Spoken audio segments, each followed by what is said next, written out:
ಸಮುದಾಯ ಎಂಬ ಸಾಂಸ್ಕೃತಿಕ ಸಂಘಟನೆ 1975ರಲ್ಲಿ ಪ್ರಾರಂಭ ಆಗಿ.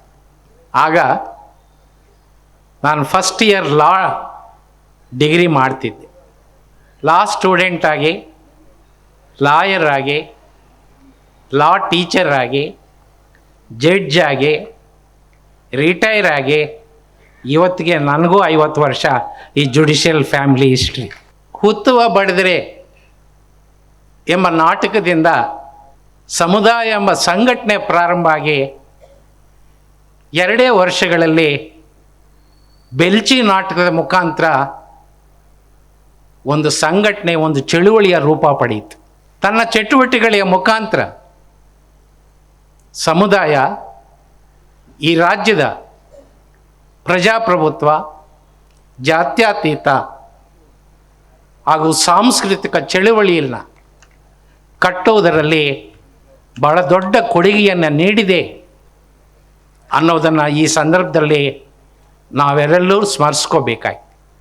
ಅನೇಕ ಏಳು ಬೀಳುಗಳನ್ನು ಕಂಡು,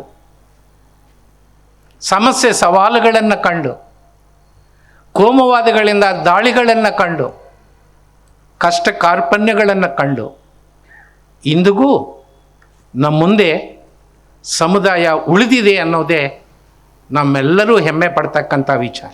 ಇಂತಹ ಸಂದರ್ಭದಲ್ಲಿ ಇಡೀ ಸಮುದಾಯದ ಬಳಗಕ್ಕೆ ನಾನು ಅಭಿನಂದನೆಗಳನ್ನು ಸಲ್ಲಿಸ್ತಾ ಇದ್ದೀನಿ ಮತ್ತು ಕೃತಜ್ಞತೆಗಳನ್ನು ಸಲ್ಲಿಸ್ತಾ ಇದ್ದೀನಿ. ಸ್ನೇಹಿತರೆ, ವಿಜ್ಞಾನ ಮತ್ತು ತಂತ್ರಜ್ಞಾನ ಕ್ಷೇತ್ರಗಳಲ್ಲಿ ಕ್ರಾಂತಿಕಾರಿಕ ಬದಲಾವಣೆಗಳನ್ನು ನಡೆದಿವೆ. ಈ ಬದಲಾವಣೆಗಳಿಂದ ಮನುಕುಲಕ್ಕೆ ಒಂದಷ್ಟು ಸಹಾಯ ಆಗಿದೆ ಅನ್ನೋದು ಸತ್ಯ. ಆದರೆ ಅದೇ ಸಮಯದಲ್ಲಿ ಮನುಕುಲ ಅನೇಕ ಹೊಸ ಸಮಸ್ಯೆಗಳನ್ನು, ಸವಾಲುಗಳನ್ನು ಎದುರಿಸಬೇಕಾಗಿರ್ತಕ್ಕಂಥ ಒಂದು ಪರಿಸ್ಥಿತಿ ಇವತ್ತು ನಮ್ಮ ಮುಂದೆ ಇದೆ. ಜಾಗತಿಕ ತಾಪಮಾನ, ಒಂದಾದ ನಂತರ ಒಂದು ಪ್ಯಾಂಡಮಿಕ್, ಡ್ರೋನ್, ರ್ಯಾಬೋಟ್, ಕ್ಷಿಪಣಿಗಳ ಯುಗ ಪ್ರಾರಂಭ ಆಗಿದೆ. ಭೂಮಿ, ನೀರು, ಗಾಳಿ, ಖನಿಜ ಸಂಪತ್ತು, ಅರಣ್ಯ, ಬೆಳಕು ಇತ್ಯಾದಿಗಳ ಮೇಲೆ ಕಾರ್ಪೊರೇಟ್ ಕಂಪನಿಗಳ ಒಂದು ಕಂಟ್ರೋಲ್ ಅವ್ರ ಕೈಗೆ ಹೋಗ್ತಾ ಇರತಕ್ಕಂಥ ಪರಿಸ್ಥಿತಿಯನ್ನು ನಾವು ಇವತ್ತು ಕಾಣ್ತಾ ಇದ್ದೀವಿ. ಕೇವಲ ಕೆಲವು ಜನರ ಶೋಷಣೆ ಇಲ್ಲ, ಇಡೀ ಜಗತ್ತಿನ ಜನರ ಒಂದು ಸಂಘಟನಾತ್ಮಕವಾದಂಥ ಶೋಷಣೆ ಈಗ ಪ್ರಾರಂಭ ಆಗಿದೆ. ಜಗತ್ತಿನ ಬಹುಪಾಲು ದೇಶಗಳಲ್ಲಿ ಇವತ್ತು ರಾಜಕೀಯ ಅಭದ್ರತೆಯನ್ನು ನಾವು ಕಾಣ್ತಾ ಇದ್ದೀವಿ. ಇದರ ಜೊತೆಗೆ ಇನ್ಫಾರ್ಮೇಷನ್ ಟೆಕ್ನಾಲಜಿ, ಆರ್ಟಿಫಿಷಿಯಲ್ ಇಂಟೆಲಿಜೆನ್ಸಿಯಾ, ಕಮ್ಯುನಿಕೇಷನ್ನಲ್ಲಾದಂಥ ಬದಲಾವಣೆಗಳು, ಟ್ರಾನ್ಸ್ಪೋರ್ಟ್ ಆದಂಥ ಬದಲಾವಣೆಗಳು, ಈ ಮಾಸ್ ಪ್ರೊಡಕ್ಷನ್ ಇತ್ಯಾದಿ 10 ಹಲವು ಕ್ಷೇತ್ರಗಳ ಪರಿಣಾಮವಾಗಿ ನಮ್ಮ ಸಂಬಂಧಗಳಲ್ಲಿ ಬದಲಾವಣೆ ಕಾಣ್ತಾ ಇದೆ. ತಂದೆ ತಾಯಿ ಮಕ್ಕಳುಗಳ ಸಂಬಂಧ ಬದಲಾಗ್ತಾ ಇದೆ. ಗಂಡ ಹೆಂಡತಿ ಸಂಬಂಧ ಬದಲಾಗ್ತಾ ಇದೆ. Worker management, doctor and patient, lawyer and client, teacher and student, state and citizen, ಈ ರೀತಿ ನಮ್ಮ ಸಂಬಂಧಗಳು ಸಹ ಬದಲಾಗ್ತಾ ಇರತಕ್ಕಂಥ ಇಂತಹ ಪರಿಸ್ಥಿತಿಯಲ್ಲಿ ಇಡೀ ಜಗತ್ತು ಇವತ್ತು ನಿಂತಿದೆ. 1975ರಲ್ಲಿ ಘೋಷಿತ ತುರ್ತು ಪರಿಸ್ಥಿತಿ ಇತ್ತು. ಇವತ್ತು ದೇಶದಲ್ಲಿ ಅಘೋಷಿತ ತುರ್ತು ಪರಿಸ್ಥಿತಿ ಇದೆ. ಅಂದು ಸಂವಿಧಾನಕ್ಕೆ ಜನವಿರೋಧಿ ತಿದ್ದುಪಡಿಗಳನ್ನು ತರ್ತಾ ಇದ್ರು. ಇವತ್ತು ಸಂವಿಧಾನನ ಅಪವ್ಯಾಖ್ಯಾನ ಮಾಡ್ತಾ ಇದ್ದಾರೆ.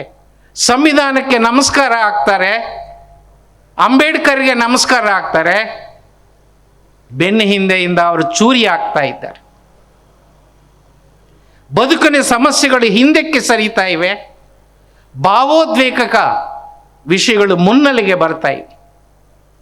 ಸಮಸ್ಯೆಗಳು ಪರಿಹಾರ ಕಾಣ್ತಾ ಇಲ್ಲ, ಆದರೆ ಭ್ರಮೆಗಳು ಮಾರಾಟ ಆಗ್ತಾ ಇವೆ. 200 ವರ್ಷಗಳ ವಿಮೋಚನಾ ಹೋರಾಟದಲ್ಲಿ ಕಾಣಿಸ್ಕೊಳ್ಳದೆ ಇರೋರು ಇವತ್ತು ದೇಶಭಕ್ತರಾಗಿ ಚಲಾವಣೆ ಆಗ್ತಾ ಇದ್ದಾರೆ. ಜನ ಅದನ್ನು ನಂಬ್ತಾ ಇದ್ದಾರೆ. ನೈತಿಕ ಮೌಲ್ಯಗಳು ಕುಸಿದೋಗಿವೆ. ಸಾಂಸ್ಕೃತಿಕವಾಗಿ ನಾವು ದಿವಾಳಿಯಾಗಿದ್ದೆ. ಇಂತಹ ಸಂದರ್ಭದಲ್ಲಿ ಇದು ತಪ್ಪು ಅಂತ ಗೊತ್ತಾಗ್ತಾ ಇದೆ, ಆದರೆ ಸರಿದಾರಿ ಯಾವುದು ಅಂತ ಗೊತ್ತಾಗ್ತಾ ಇಲ್ಲ. ಇದು ಅಧರ್ಮ ಅಂತ ಗೊತ್ತಾಗ್ತಾ ಇದೆ, ಆದರೆ ಧಾರ್ಮಿಕವಾದದ್ದು ಯಾವುದು ಅಂತ ಗೊತ್ತಾಗ್ತಾ ಇಲ್ಲ. ಇದು ಅನ್ಯಾಯ ಅಂತ ಗೊತ್ತಾಗ್ತಾ ಇದೆ, ನ್ಯಾಯ ಯಾವುದು ಅಂತ ಗೊತ್ತಾಗ್ತಾ ಇಲ್ಲ. ಇಡೀ ದೇಶದ ಜನ ಇಂತಹ ಒಂದು ಕತ್ತಲಲ್ಲಿದ್ದಾರೆ. ಇಂತಹ ಒಂದು ಸಂದರ್ಭದಲ್ಲಿ ಕತ್ತಲಿನಲ್ಲಿರ್ತಕ್ಕಂಥ ಜನರಿಗೆ ಯಾರು ಸರಿದಾರಿ ತೋರಿಸ್ಬೇಕು? ಸರಿದಾರಿ ಕಾಣುವಂತಹ ಒಂದು ಗೊಂದಲದಲ್ಲಿ ಇಡೀ ದೇಶದ ಜನ ಇದ್ದಾರೆ. ಇಂತಹ ಒಂದು ಸಂದರ್ಭದಲ್ಲಿ ನನ್ನ ಅಭಿಪ್ರಾಯದಲ್ಲಿ ಸಮುದಾಯ ಅಂದು ಮಾತ್ರ ಅಲ್ಲ, ಹಿಂದೆಂದಿಗಿಂತ ಇವತ್ತು ಹೆಚ್ಚು ಪ್ರಸ್ತುತ ಅಂತ ನಾನು ಭಾವಿಸ್ತೇನೆ. ಸಮುದಾಯ ಅಂತಕ್ಕಂಥ ಸಾಂಸ್ಕೃತಿಕ ಸಂಘಟನೆಯನ್ನು ಮತ್ತಷ್ಟು ಗಟ್ಟಿಗೊಳಿಸಬೇಕಾಗಿದೆ, ಶಕ್ತಿಶಾಲಿಯನ್ನಾಗಿ ಮಾಡಬೇಕಾಗಿದೆ. ಸಮುದಾಯ ಅಂತ ಸಾಂಸ್ಕೃತಿಕ ಚಳುವಳಿಯನ್ನು ಮತ್ತಷ್ಟು ಪ್ರಬಲವಾಗಿ ಕಟ್ಟಬೇಕಾಗಿದೆ. ಅದು ಒಬ್ಬೊಬ್ಬರಿಂದ ಕೈಯಿಂದ ಆಗ್ತಕ್ಕಂಥ ಕೆಲಸ ಅಲ್ಲ. ಹಾಗಿದ್ರೆ ಯಾರು ಮಾಡಬೇಕು? ನನ್ನ ಅಭಿಪ್ರಾಯದಲ್ಲಿ ನಾನು ನೀವು ಸಮುದಾಯದ ಜೊತೆ ಕೈ ಜೋಡಿಸಬೇಕು ಅಂತ ಈ ಸಂದರ್ಭದಲ್ಲಿ ಮನವಿ ಮಾಡ್ತಾ, ನಿಮ್ಮೆಲ್ಲರಿಗೂ ಒಳ್ಳೆಯದಾಗಲಿ, ಸಮುದಾಯ ನಾವೆಲ್ಲ ಸೇರಿ ಕಟ್ಟೋಣ ಅಂತ ಮನವಿ ಮಾಡಿಕೊಳ್ತಾ ಇದ್ದೀನಿ.